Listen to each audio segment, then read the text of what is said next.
Hai guys, ketemu lagi dengan aku di channel Lady Din. Semoga kalian semua dalam keadaan sehat dan bahagia. Kali ini, aku mau bercerita tentang seorang pria yang suka sekali mendekati wanita kaya untuk mengejar hartanya saja. Bagaimana kisah lengkapnya? Tanpa basa-basi lama-lama, kita langsung masuk ke ceritanya ya. Sebelumnya, jangan lupa tuh subscribe dulu channel ini dan nyalakan lonceng notifikasinya supaya kalian tahu video terbaru dari aku.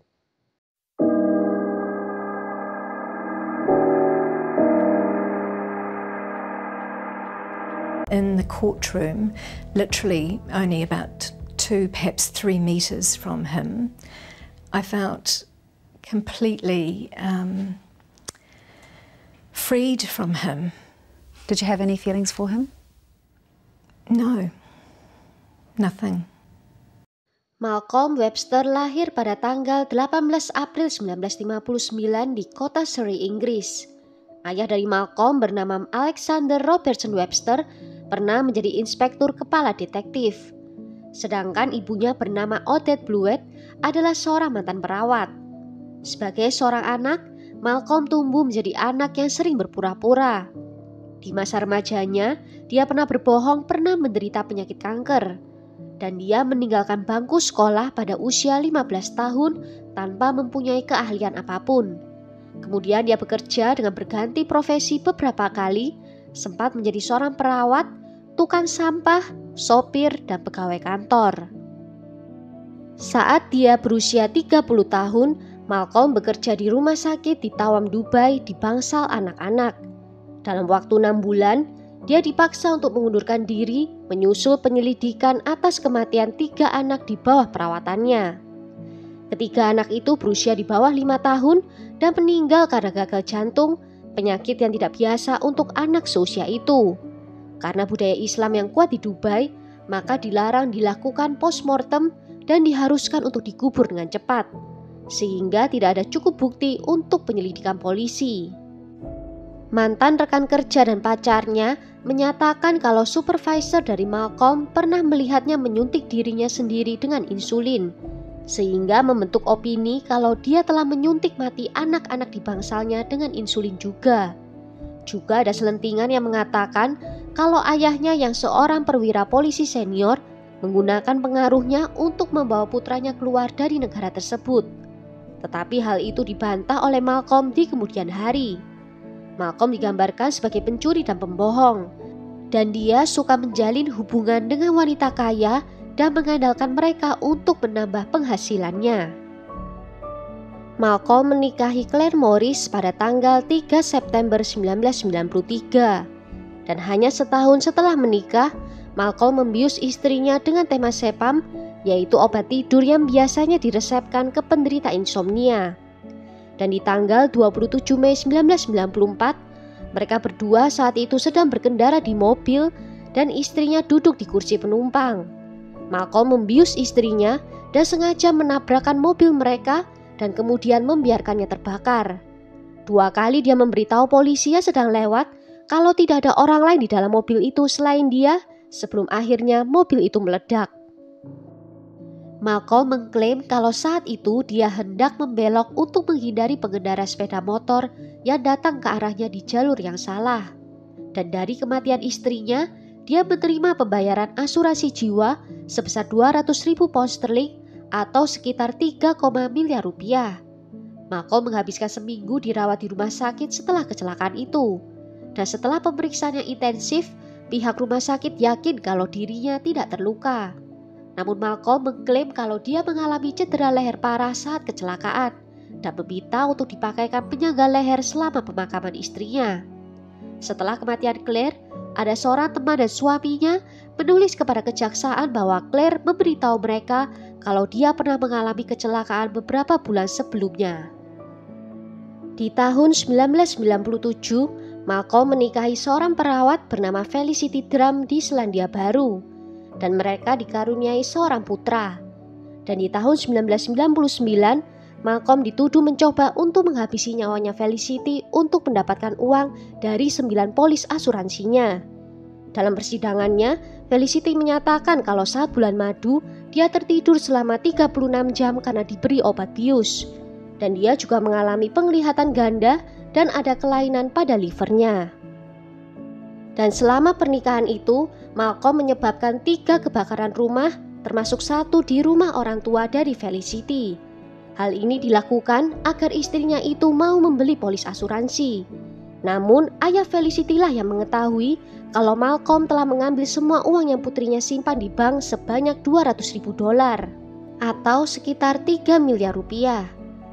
Ayah Felicity juga menemukan polis asuransi putrinya yang sudah ditandatangani palsu oleh Malcolm, di mana polis-polis itu bernilai total $1,9 juta. Suatu hari Malcolm mengaku kepada Felicity kalau dia terkena penyakit kanker, dan dia mengajak istri dan putranya untuk berjalan-jalan menghabiskan waktu bersama.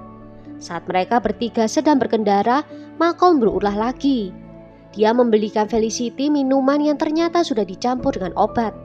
Dan tak lama kemudian Felicity pun mengantuk. Dan dalam keadaan setengah sadar, dia melihat mobilnya masuk ke dalam area hutan. Kemudian dia melihat Malcolm sedang mendorong kereta bayi berjalan menjauh dari arah mobil. Felicity terselamatkan oleh telepon dari ayahnya. Saat itu dia sangat mengantuk, namun dering ponsel menyadarkannya. Dia pun terbangun dan mengangkat telepon yang ternyata dari ayahnya.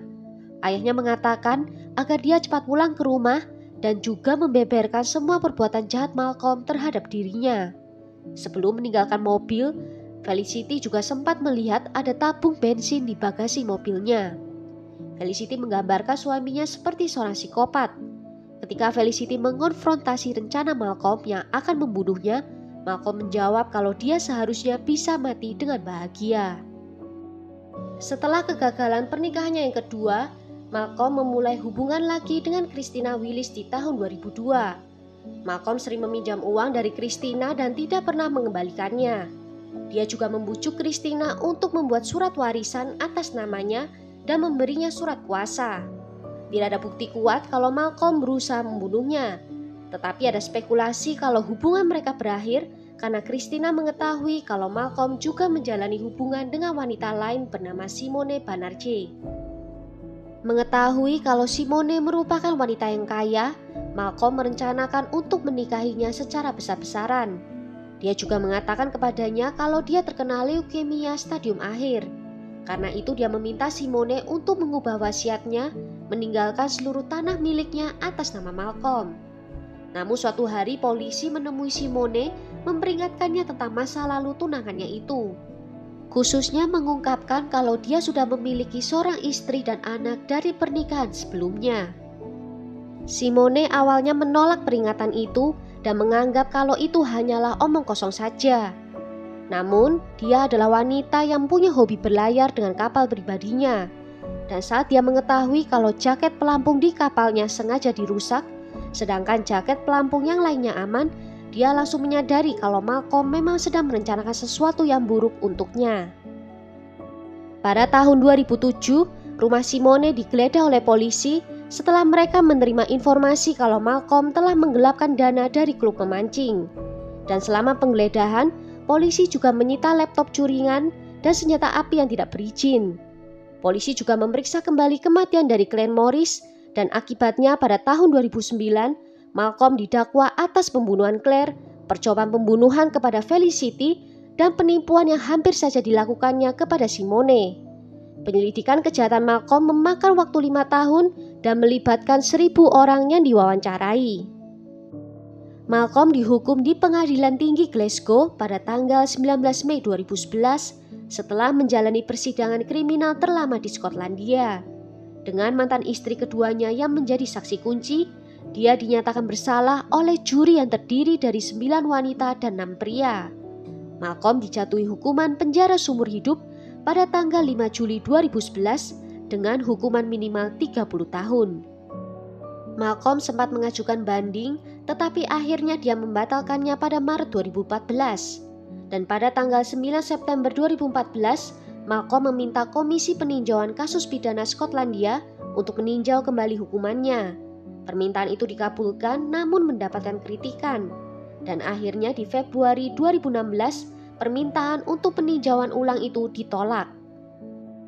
Well, sampai di sini dulu cerita kali ini. Bagaimana menurut kalian tentang kasus kali ini? Tulis ya pendapat kalian di kolom komentar. Akhir kata, terima kasih karena sudah nonton video ini sampai akhir. Sampai jumpa di video berikutnya. Ciao!